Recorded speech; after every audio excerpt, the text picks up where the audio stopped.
US President Donald Trump says many countries are sending warships to protect the Strait of Hormuz. But he hasn't said which ones. About a fifth of global crude oil and liquefied natural gas normally pass through the Strait. Iran has blocked it and says it will set fire to passing tankers. And Trump has signalled he's not ready to end the conflict with Iran at this stage. In a wide-ranging interview with NBC News, he said he's not prepared to strike a deal with Tehran, saying the current terms are not good enough yet, adding that any terms will have to be, quote, very solid. Trump claimed US strikes on Kharg Island totally demolished most of the island and that the US, quote, may hit it a few more times just for fun. Al Jazeera's John Holman has been following developments in Washington and has this report.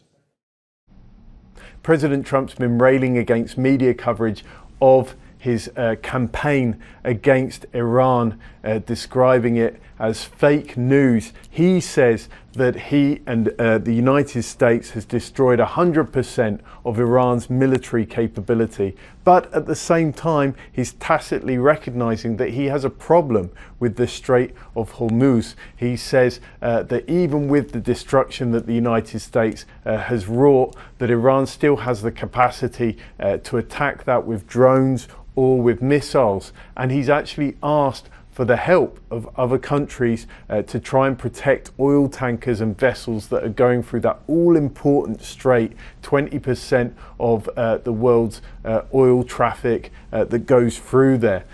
He's said he wants help from China, the United Kingdom, France, South Korea. He's named some of the countries, and in a later interview with NBC News, he said that countries had actually committed to the idea, and not just that, but they said that it was a great idea, but he hasn't named actually which countries are willing to do that. And the United States itself has said that at the moment it can't militarily escort vessels through the Strait of Hormuz, that it's working towards that at some date. President Trump also said in the NBC interview that he got the offer of a deal that Iran have reached out with him to make a deal, but the terms of that deal weren't good enough yet. So for now, that he and the United States were going to continue fighting. John Holman, Al Jazeera, Washington, D.C.